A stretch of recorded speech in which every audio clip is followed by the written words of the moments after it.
रास्ते किए तेरी चाल है, सीधे रास्ते किए तेरी चाल है, गोलमाल है भाई सब गोलमाल है, गोलमाल गोलमाल है।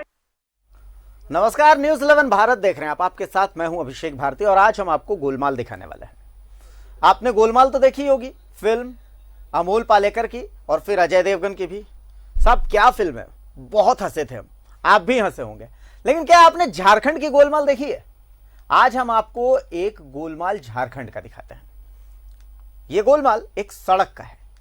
जो सड़क सबसे बुनियादी सुविधा में आती है, उस सड़क में कैसे सिर्फ गोलमाल हुआ, और न सिर्फ गोलमाल हुआ बल्कि लूट भी हो रही है। जी हां, लूट हो रही है, वो भी प्रशासन के नाक के नीचे। इस रिपोर्ट में देखिए गोलमाल की पूरी कहानी। इस सड़क को ध्यान से देखिए। इस सड़क का निर्माण 6 करोड़ से हुआ। गोलमाल है भाई सब गोलमाल है, गोलमाल गोलमाल है, गोलमाल है भाई सब गोलमाल है।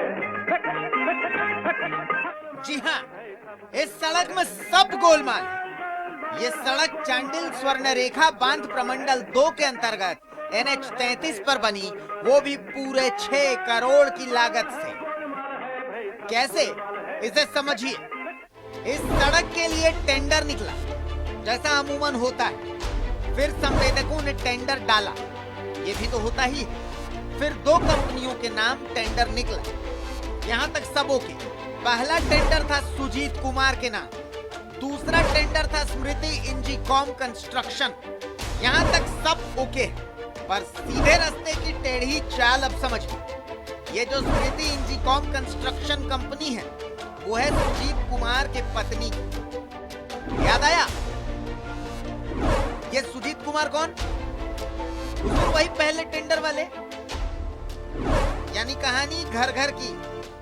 हर सीधे रास्ते किए तेरी चाल है, सीधे रास्ते किए तेरी चाल है, गोलमाल है भाई सब गोलमाल है। अगर आप ये सोच रहे हैं कि ये कहानी यहीं खत्म हो जाती है, तो बिल्कुल नहीं। ये कहानी अमिताभ बच्चन की इस इंग्लिश की तरह है। Vijay Hazare becomes Vijay Merchant and Vijay Merchant becomes Vijay Hazare.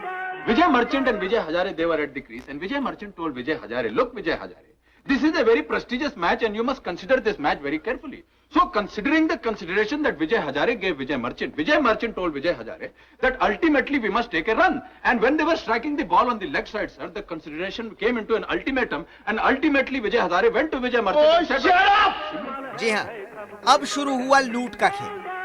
खराब गुणवत्ता वाली सड़क में रोज कोई ना कोई काम लगा रहता है। कभी पुरानी सड़क को खोद दिया जाता है, कभी फिर से उस सड़क को भर दिया जाता है, और ये सब ठेकेदार कार्यपालक अभियंता संजीव कुमार के नाक के नीचे करता है। और संजीव कुमार खुद को शोले का ठाकुर बना चुके हैं, तभी तो इस गलत काम पर चुप भी हैं और स्थानीय परेशान भी हैं। हम तो एक दिन जाके हम कोशिश किए कि किसी से विभागीय आदमी से मतलब मुलाकात करेंगे, बोले गए तो 2-3 दिन गए, लेकिन किसी को ना कभी कोनिया अभियंता ना कार्यपालक अभियंता कोई नहीं, हम किसी को नज़र नहीं आया। तो मुंशी से पूछा गया तो मुंशी को तो उतना नॉलेज नहीं, कितना काम है क्या, लगभग बोला 1 करोड़ के आसपास का काम है।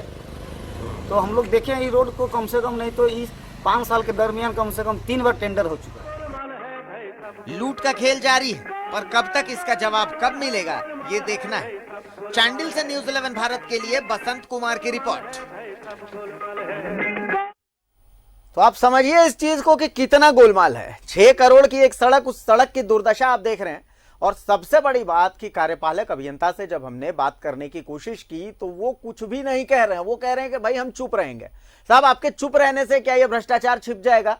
क्या इस सड़क की बदहाली छिप जाएगी? NH 33 पर, नेशनल हाईवे पर यह सड़क है। आप समझिए कि चांडिल से बंगाल जाने का ये रास्ता है, और इस रास्ते को किस कदर भ्रष्टाचार के भेंट चढ़ा दिया गया है। आप समझिए इस चीज को। अभी हमने आपको उदाहरण दिया था अमिताभ बच्चन का कि भाई विजय मर्चेंट बिकम्स विजय हजारे किस तरीके से हो जाता है।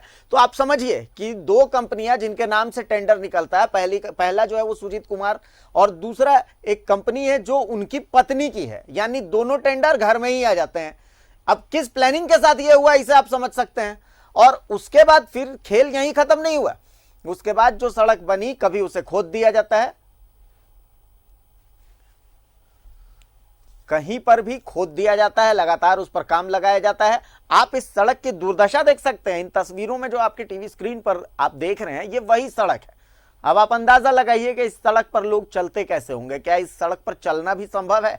क्या ये 6 करोड़ रुपए की बनी हुई सड़क आपको नजर आती है? किस लिहाज से? और सबसे बड़ी बात कि कार्यपालक अभियंता इस पर कुछ बोलना ही नहीं चाहते, बिल्कुल चुप हैं संजीव कुमार जी। शायद वो शोले के संजीव कुमार बन चुके हैं, ठाकुर बन चुके हैं। वो चाहते हैं कि उन्हें कुछ करना पड़े, कोई जय वीरू आएंगे और वो गब्बर को मारेंगे। अब आप समझिए इस चीज को। तो बसंत हमारे साथ फोन लाइन पर जुड़ चुके हैं। बसंत, सबसे पहले 6 करोड़ की सड़क में क्या अभी भी कोई काम लगा हुआ है? क्या चल रहा है वहां पर? जी, मैं बताऊं कि 1 करोड़ का नहीं, 1 करोड़ कार्यपालक अभियंता ने हमको फोन से जानकारी दिया, लेकिन जिस आधार पर मैं तह तक जाना चाहे, मैंने जमीनी स्तर से जैसे जाने, कुछ ठेकेदारों से मेरा बातचीत हुआ जो पहले इस टेंडर के लिए भरे हुए थे, तो उन लोगों ने बताया कि 2 योजना बनाया गया है लगभग 6 किलोमीटर रोड के लिए, 2 पार्ट में। एक पार्ट का मैंने जैसा है कि लगभग 2.5 करोड़ रुपया है, और दूसरा का 3 करोड़ से ऊपर है। लगभग मैंने मोटा मोटी 5.25 करोड़ रुपया लागत का ये बन रहा है सड़क।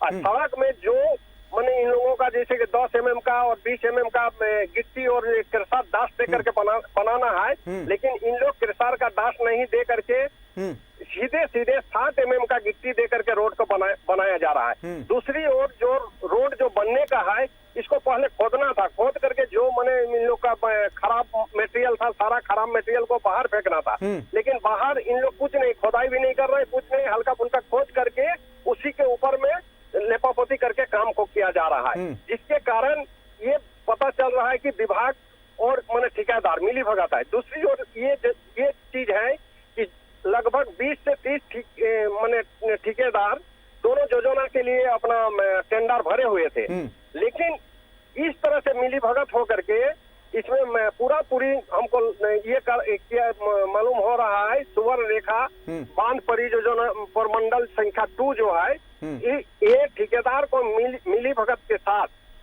जैसे कि उनका पति के नाम से दिया हुआ 100 सौरज सिंह के नाम से, और सौरज सिंह के पत्नी के नाम पर दूसरे भाग को दिया गया है, जो ये नियम का विरोध है। झारखंड सरकार का जो नियमावली बना हुआ है, एक घर का आदमी को एक ही ठेकेदार माने काम मिलना चाहिए। जी बिल्कुल बसंत, सबसे जरूरी चीज कि ये सड़क, अगर हम चांडिल की बात करें, सरायकेला के लिए बात करें, तो कितनी जरूरी है ये सड़क सरायकेला और चांडिल के लिए, कितनी महत्वपूर्ण है? जहां तक हम जानते हैं कि ये सड़क जो है वो बंगाल से जोड़ती है, NH 33 का हिस्सा है। जी जी जी जी, ये जो सड़क जो है NH 33 से जाकर के NH 32 को जोड़ता है, और ये जो है हमारा जो चांडिल डैम, जो चांडिल डैम के लिए मैंने आपका पश्चिम बंगाल से हो या उड़ीसा से हो या कहीं किसी राज्य से जो पर्यटक आते हैं, उनके लिए तो मेन सड़क है ये है। इसके अलावा हमारा पश्चिम बंगाल को ये सड़क जोड़ता है, जिसके कारण ये बहुत अच्छा मैंने सड़क होना चाहिए। और इस सड़क को आज 5 साल से हर साल देखा जाए, यदि किसी तरह इसका मैंने भीतर तक हम लोग यदि जाएं, तो जाने से प्रत्येक साल में 60 से 70 लाख हर मैंने साल सड़क का मैंने मरम्मती के लिए खर्चा करता है। ये सोने के अंडा ही बोला जाएगा सुवर्ण रेखा बांध परियोजना प्रमंडल 2 के लिए। जी बसंत जी, एक और बात समझने की कोशिश करेंगे। कार्यपालक अभियंता के पास आप गए, उन्होंने जो भी बोला ऑफ द रिकॉर्ड बोला, ऑफ द रिकॉर्ड उन्होंने और क्या कुछ कहा इस सड़क में भ्रष्टाचार के बारे में? जी, उन्होंने हमको यही फोन करके बताया, जबकि हम मैंने वहां पर गए, 0 पॉइंट में गए, तो 0 पॉइंट में जाने के बाद जो विजुअल हम भेजे हैं, उनका ऑफिस हमेशा बंद रहता है, कभी वे आते नहीं है। जैसे हम वहां पर गए तो वहां का जो जेई बैठे हुए थे, जेई हमको बाइट दिया नहीं बाइट देने के बाद उन्होंने मेरा फोन में उन्होंने फोन किया, फोन करके अपने को अपने कार्यपालक अभियंता बताया और बोला कि मैंने इस योजना के बारे में मैंने ये नहीं बोल सकते हैं, इंटरव्यू नहीं दे सकते हैं, क्योंकि हम प्राधिकारिक नहीं है।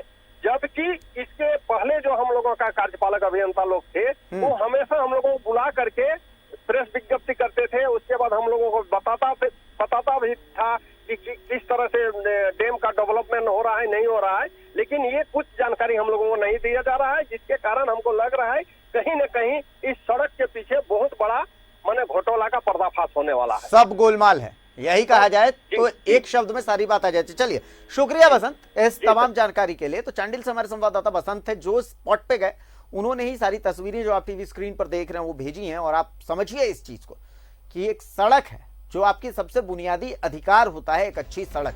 कहते हैं कि बिजली, पानी, शिक्षा और सड़क ये एक इंसान का जो बुनियादी अधिकार, बुनियादी सुविधा होती है उसमें आती है।